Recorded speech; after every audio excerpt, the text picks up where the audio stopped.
Mapayapang hapon Pilipinas! Ito po ang inyong baledina ng bayan, si Lisa Macuja Elizalde na bumabati sa lahat ng nakikinig sa DZRH Radio at sa mga nanonood sa DZRH TV, lalo na sa ating mga kasamahang alagad ng sining at kultura sa buong bansa. Ngayong buwan ng Mayo, ipinagdiriwang natin ang National Heritage Month, isang paalala sa kahalagahan ng ating mga cultural treasures, ang mga pamanang humuhubog sa ating pagkakakilanlan bilang mga Pilipino. Isa sa pinakamahalagang bahagi ng mga pamanang ito ay ang ating mga lumang simbahan na kinikilala bilang cultural property na dapat pangalagaan.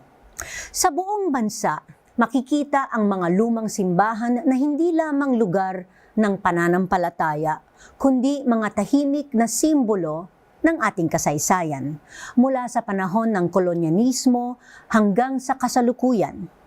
Ngunit sa paglipas ng panahon, nahaharap ang mga ito sa iba't ibang hamon, kasama ang mga pagkasira dahil sa kalamidad, sunog, at maging sa epekto ng modernong pamumuhay.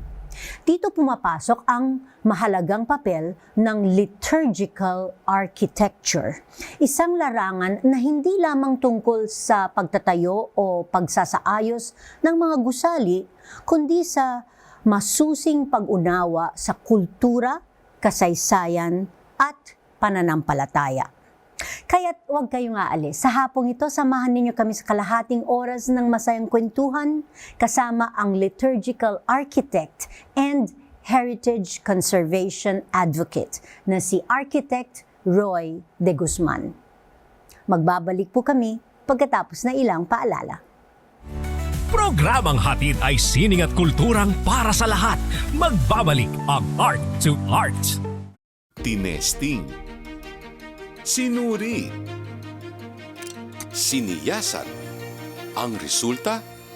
Super effective ang Shield sa pagpatay ng bakterya at virus. Shield Antibacterial Soap. Believe ang mga eksperto sa Philippine Nurses Association. At si Mami. Tiwala ako sa Shield. Shield Antibacterial Soap. Napatunayang mabisa. Ang mga nurse, tiwala. Hello, Washi! Laundry day na naman! Yay! Anong meron? Mancha ng chocolate, putik, may libag pa. Kaya natin yan! With Pride Washing Machine Detergent, may triple stain-away formula. Tanggal ang makapit, madikit, at malupit na dumit mancha. Kaya easy-easy ang labada. Mula noon hanggang ngayon. All you need is pride. All you need is pride. ACS. Usapang sining at kultura para sa lahat. Art to Art. Nandito pa rin tayo sa Art to Art at kasama natin sa hapong ito ang liturgical architect na si Architect Roy De Guzman. Magandang hapon sa inyo, Roy. Good afternoon. And welcome to Art to Art. Thank you. Okay. First time ninyo sa aming programa, Yes po. no? Okay. Relax lang. Apo. Okay. So as an architect, you've chosen a very specific path. At iilan pa lang sa Pilipinas ang gumagawa nito. What drew you to liturgical architecture at bakit ito ang tinutukan mo? During my college, so I'm a apprentice of Dean Lorelai de Viana sa FEU, in Institute of Architecture and Fine Arts. It's a common naman in a practice in architecture na matuto ng contemporary architecture practice. So, typical high-rise building, commercial buildings, or residential. I realize, teka lang, may iba. May iba palang practice pa sa architecture na pwede namin i-practice. So, Architect De Viana, she's a conservator architect from National Historical Commission that time. And then, in-introduce niya sa akin yung mga heritage churches, heritage buildings. So, example, in Bahay Nakpil Bautista, Quiapo, and then San Sebastian. So, nakita ko may iba pa palang path, may iba pa palang direction sa practice ng architecture. Then, thesis ko related to the church. And then, before graduation, pinare-report niya na ako sa National Museum of the Philippines. My first assignment is puro mga simbahan. Okay. And those na simbahan, yung mga before earthquake sa Bohol. yun ang binigay sa aking assignment. So, nag-continue na. Kaya, puro simbahan na rin yung ginagawa ko. So, ano siya, ibang direksyon. Hindi ko siya aakalain na doon ako mapupunta. Okay, Yun po. okay.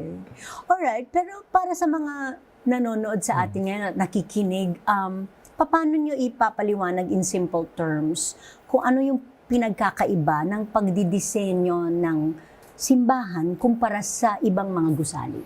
Ang difference ay meron pa tayong mga liturgical considerations. Alam mo dapat paano umandar ang misa. Alam mo rin dapat paano umandar ang kultura ng community. So, yung mga ganun ay hindi yun basta-basta natutunan overnight or hindi siya expected na matuturo sa school. It's more on immersion. Ganun yung expectation na makikita sa simbahan. Kaya kakaiba siya kasi kailangan mo mamuhay na parang pare o madre. Para maintindihan mo paano gumawa ng simbahan. So you need to be a religious din talaga po.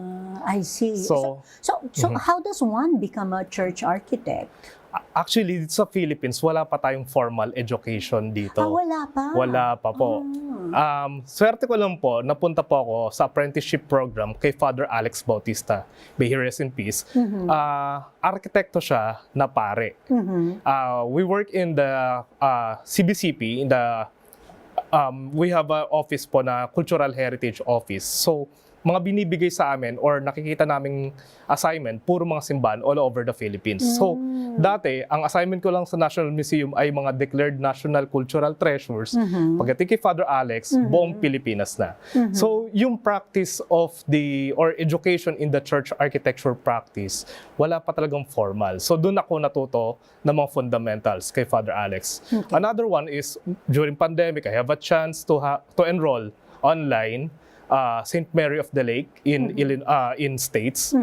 May mga online programs for the church architecture certifications. So meron talagang parang church architecture course sa abroad? Abroad. Pero But, dito, sa wala ating pa bansa, po. wala pa. Okay. So that's the unique feature talaga. Tapos, hanggat maaari pa, architect ka na rin bago ka mag-enroll sa course na yun. I'm not sure kung nag-accept sila ng program na hindi architect, pero yung language very architectural. So yun po yung kakaiba pa. Okay. Pero hindi kayo pare? Hindi po. But I'm a member. I'm still in the formation of the Carmelite Tertiary. So dun po ako ngayon, nagpa-practice of my religious spirituality po. I see. So ano yung nauna? Just curious lang ako. Your religious faith or the interest sa church architecture? I think the interest in the church architecture, yun naman po yung nauna talaga. Dahil passive na siya So yung sa religious practice po, siguro may interest lang ako. I live in New Manila, Quezon City. Normal akong makakita ng madre at pare na nakahabit within the area. Even going to the mall, even now going to Magnolia, normal ka makakita ng madre doon na naglalakwatsa. Sorry for the term, pero passive, ano na siya sa akin, environment na siya sa akin. Okay. So, when restoring our colonial churches na originally ay European ang design, no? Paano ninyo inaangkop ito sa klimat at sa modernong pamumuhay natin?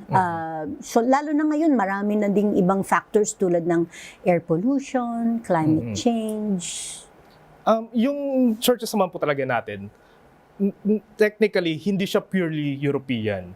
Dinesign din talaga siya ng mga friars para sa atin, para sa mga Filipino, and dinesign siya for our climate also. Talaga? Ganun na talaga siya. So, example pa, early churches po natin are more on fortress type.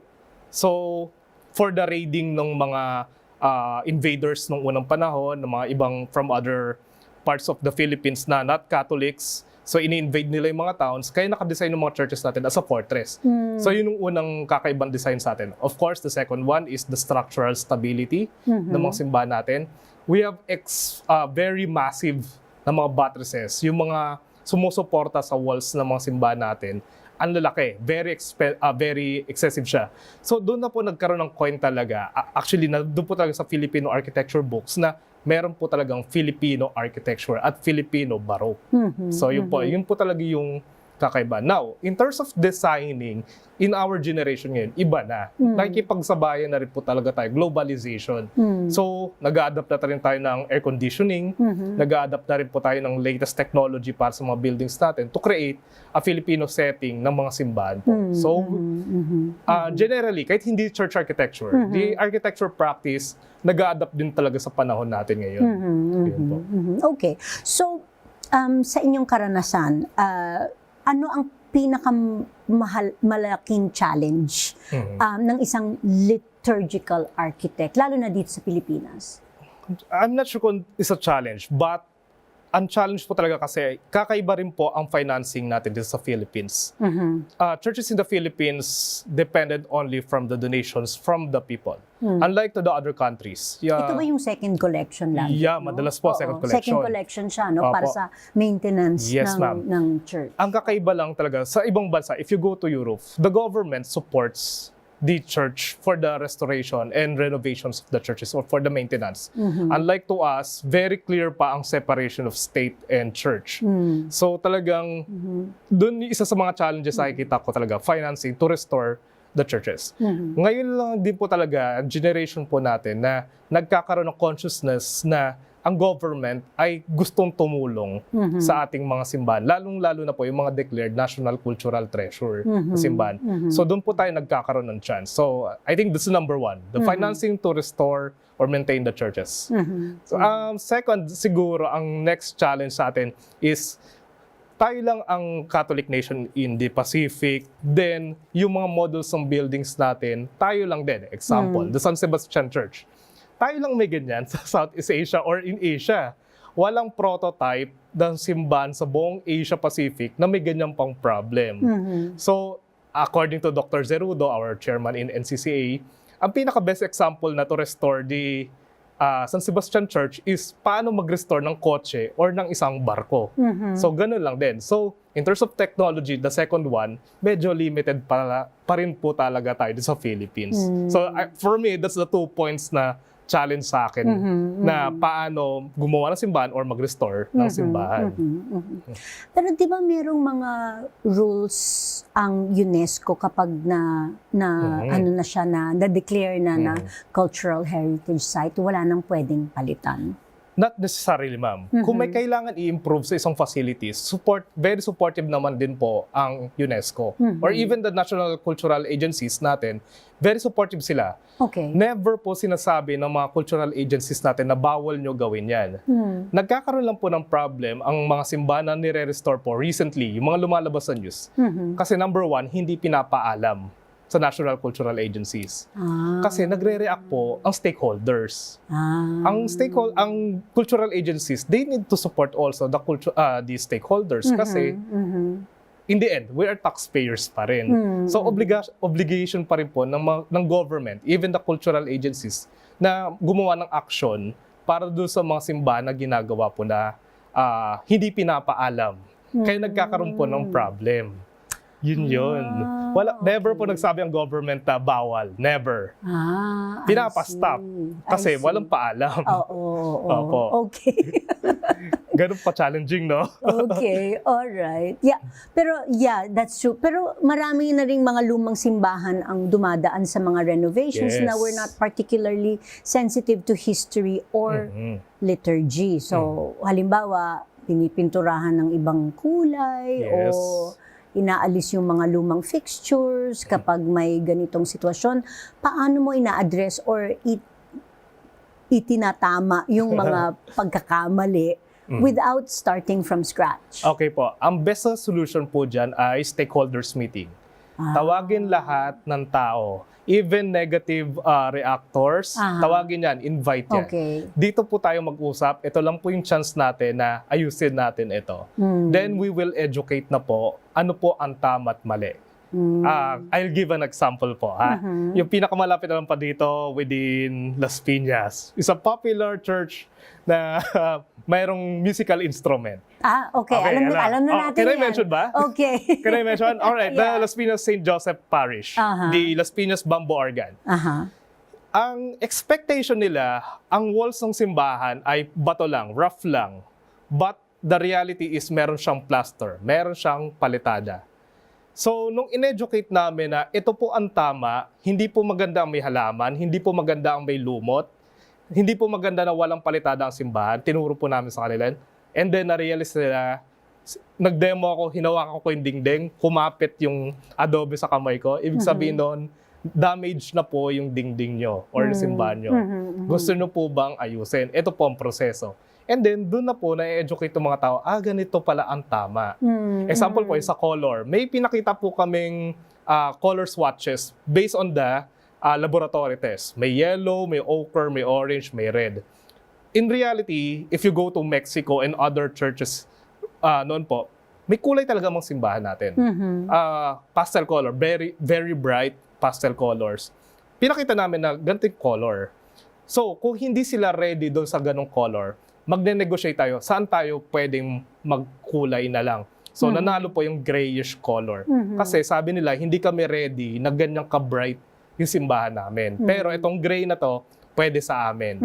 So, it's a more on public consultation, approval of the bishop, of course, the national government. Yung tatlo na yan, the government, the bishop, and the people, sila lang po nasusunod tuwing gumagawa po ako ng decision making. I see. Wala po sa architect.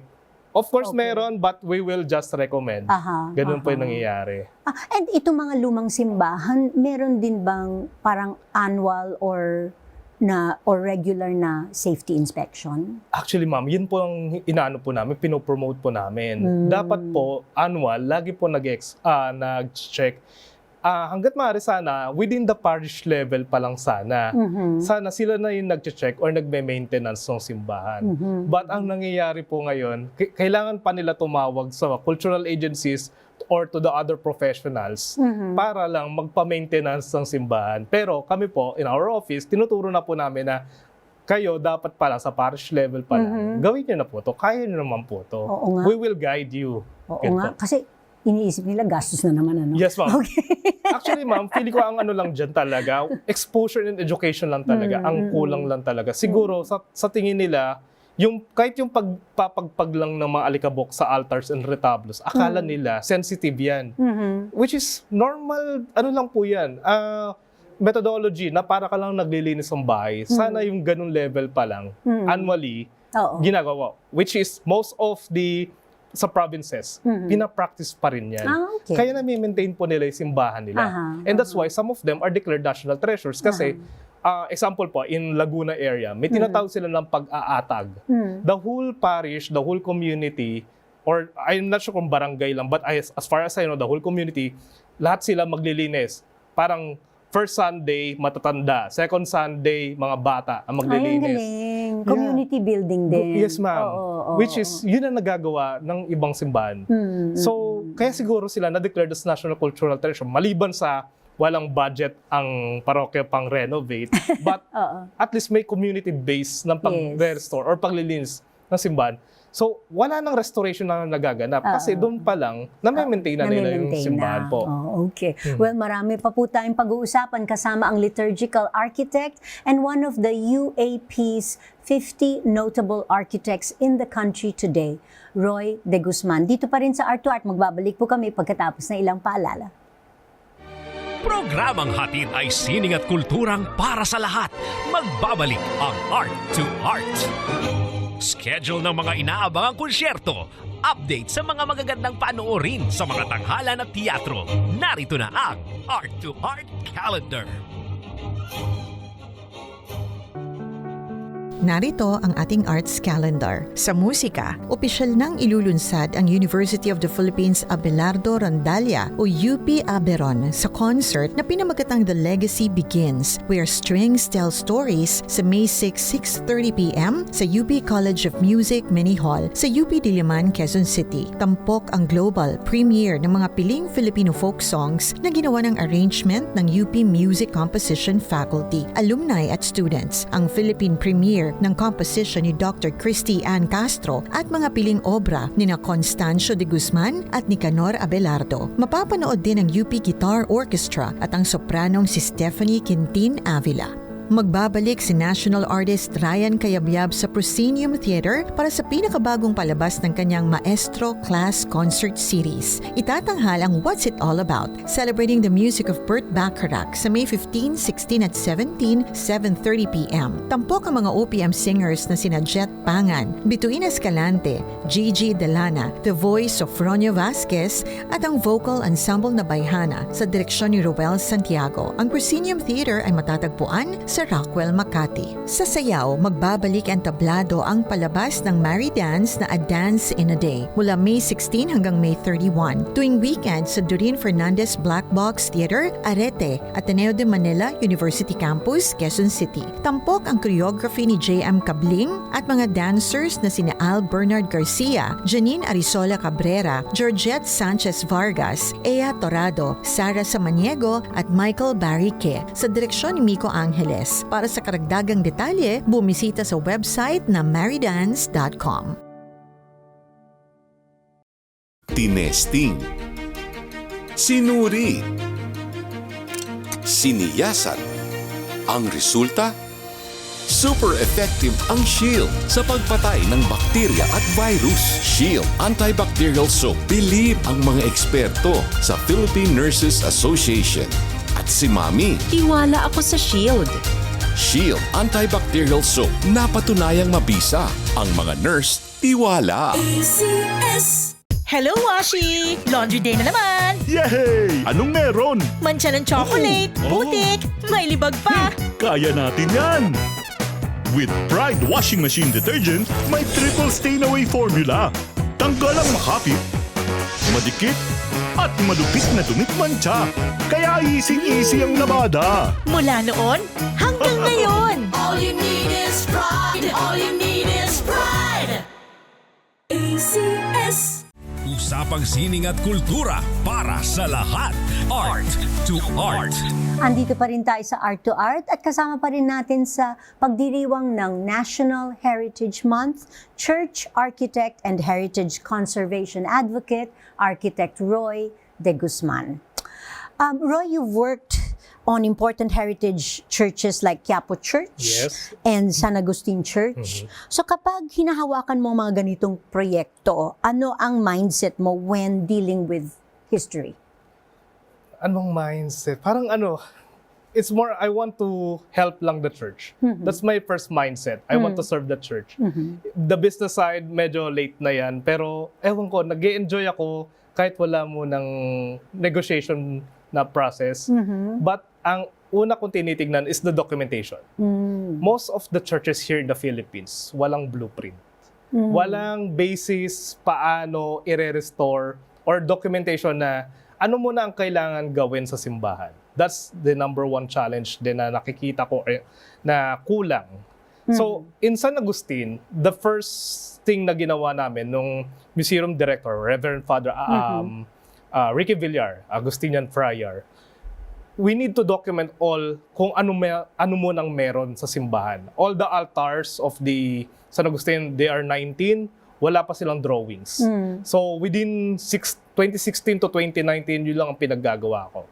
And then the Quiapo Church, we reconstruct the pre-war altar based on the archival photos na nakuha namin sa Intramuros Administration. Okay. So, yun yung mga nagiging reference namin. As much as possible, ang reference namin, archival photos.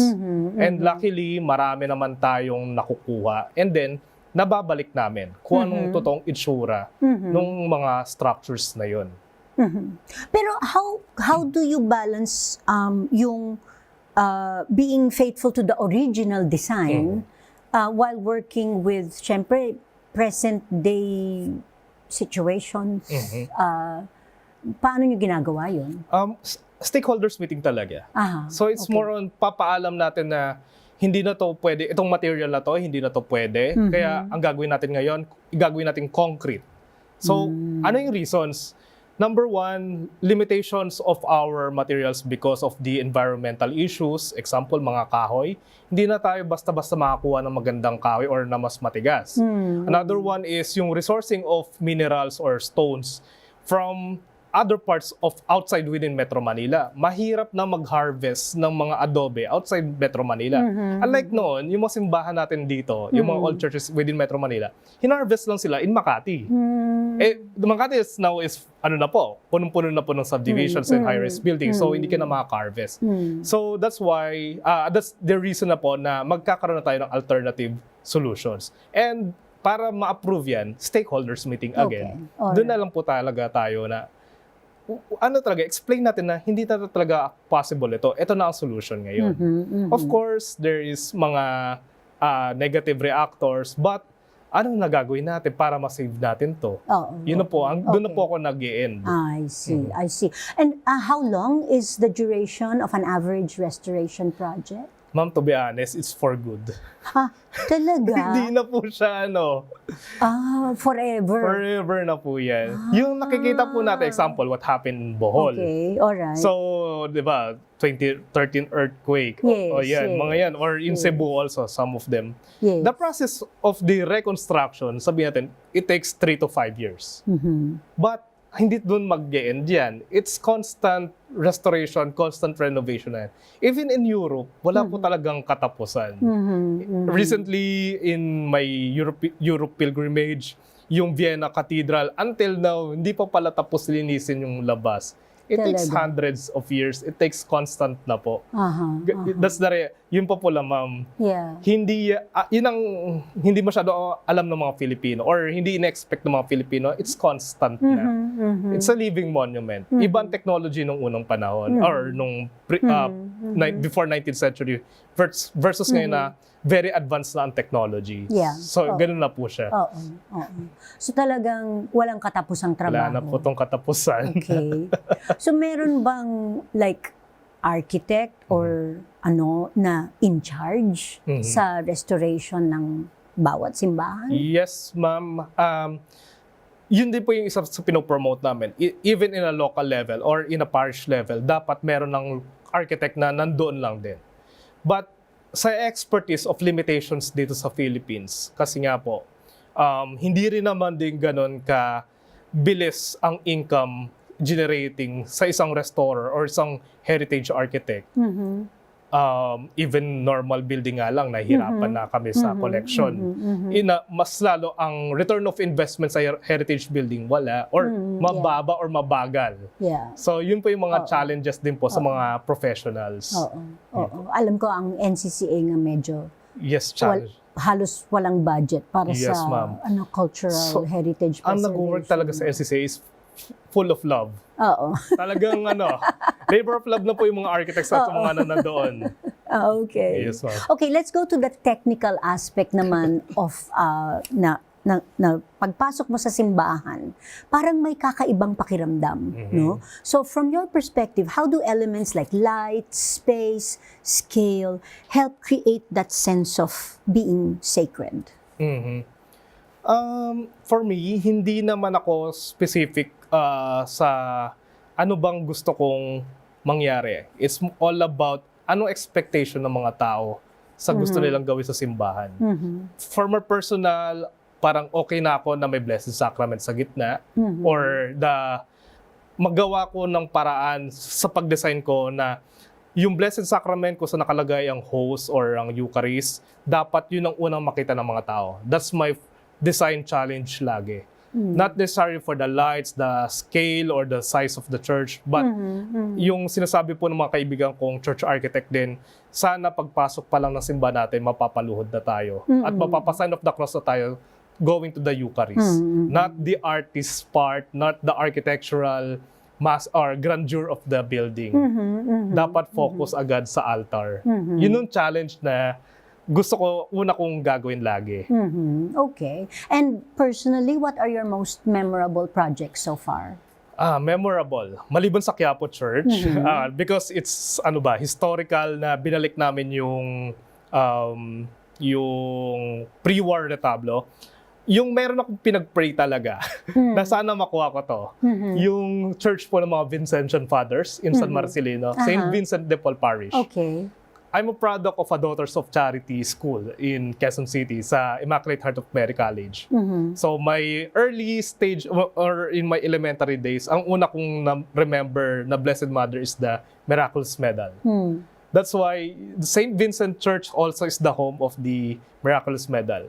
That's why, yun ang pinag-pray ko na sana maayos ko siya or sana mapaganda ko siya. Okay. I think that's one of my talagang lagi ko pinagmamalaki. Yan lang yung project, sinasabi ko, project na pinag-pray ko. Okay. And work us through yung process mo naman. Once nakuha mo na yung project, ano yung different stages ng different steps na ginagawa mo para makumpleto mo yung project? Okay. Parang ito naman din po yung normal process namin na generally ng mga arkitekto. So, we have the negotiation stage. Then the first one is the pre-design or the conceptualization. After the conceptualization, stakeholders meeting or meeting with the clients. Then after that, design process na, and then the construction drawings na. Actually, ma'am, drawings pa lang, it takes 3 to 6 months na. Drawings pa lang, yun pa yung namin, 6 months na po ang nauubos namin before the implementation. The second challenge, or the next step na lang din po, is the limitations of the craftsman. Yung pa po isa nating kulang dito sa Philippines. Kulang na po tayo sa arkitekto. Kulang pa po tayo sa craftsman. We have craftsman from Paete, Laguna, and then the Betis, Pampanga. And since they are limited, limitado lang po talaga yung production. Limited na rin sa materials, yun po yung nagiging challenge. So that's why napapamahal din talaga yung mga projects sa simbahan. So that's the next step, the production or the construction. And then, yun na po, ginagawa na yung simbahan. Ang nagiging challenge din po namin ay liturgical calendar. Iba po ang kalendaryo ng simbahan. Iba po yung kalendaryo ng contractor. Magkaiba po. Dapat po ang contractor, alam niya ang mga Lenten season, Christmas season, mga fiesta. Kasi minsan, may case na po kami na hindi niya alam na Corpus Christi pala. Kinount niya sa calendar niya na may pasok ang mga tao. Hindi rin po yung nako-consider ng mga contractor. So, I'm very lucky na may mga contractor po ko na kahit pa paano po, faithful Catholics, alam nila kung paano umandar ang simbahan. So, that's I think the three stage, the conceptualization or the drawings or the design. The second one is the production. And then pag-turnover na po ng design or ng project po sa kliyente na po. Okay. All right. So you talk about stakeholders meetings all the time, no? Para meron ka na bang naging project na hindi mo tinanggap dahil hindi kayo nagkasundo ng mga stakeholders? So far, wala pa naman po. Kasi in our oath naman po, in the architecture practice, client's interest pa rin po ang the best. So, wala pa naman po akong project na naputol. Kahit pa paano po, thank you Lord. Kasi siguro naman po, faithful pa rin po kami sa oath namin. Okay. Kaya siguro, on the flow naman po lahat. And madalas ka ding maimbita bilang speaker or lecturer about liturgical architecture and heritage conservation. So ano yung pinaka-basic tips na mabibigay mo para sa mga parokyang balak magpa-renovate ng kanilang mga simbahan? Ano ang mga do's and don'ts?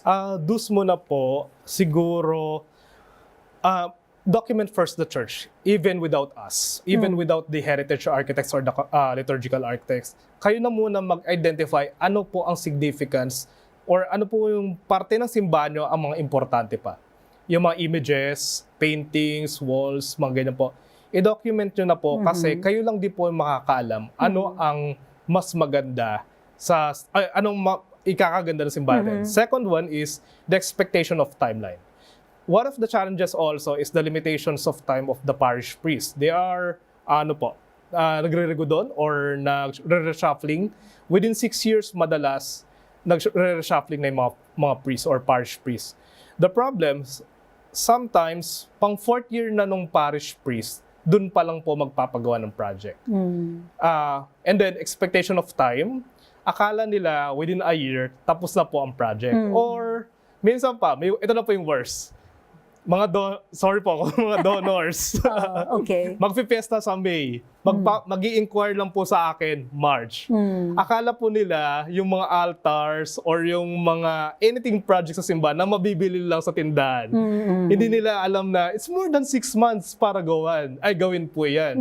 Yun ang nagiging challenge din po namin. So, timelines. kung magpapagawa po ang mga parish or mga simbahan po natin, give us time, at least more than 2 years. Wala pong project, even bahay. Wala pong project na lesser 6 months. Oo nga Yan naman. po. Oo nga naman. Okay. And despite the budget and collection problems, is it still worthwhile for our young architects to specialize in church architecture? Yes, ma'am. I'm hoping. I'm hopeful. I'm So praying. marami bang nangangailangan ng expertise na to? Yes, ma'am. Kahit hindi muna church architecture, kahit the heritage conservation muna. Okay. Kahit doon lang muna. Nagkakataon lang, ma'am, sa case ko, heritage conservation, then mas love ko ang church. Kaya napapagsabay ko, or kailangan ko pala i-balance yung dalawa. The heritage conservation and the liturgical architecture. But in the heritage conservation, thankfully may school na po tayo. We have 2 big universities na, 3 pala, sorry, 3. We have 1 in Visayas na meron ng program for the conservation. Of course, sinasabi ko sa mga young generation architects, wag nyo expect yung income na malaki at the first. Ano lang talaga yan? Generally, tsatsagain nyo lang muna. Within your 10 years of project or 10 years of practice, for sure, it's full of failures, full of errors. On your 10th year, I guarantee, sinasabi nito ng ibang veteran architects, more than 10 years of practice, okay ka na. Mababalik mo na yung investment mo.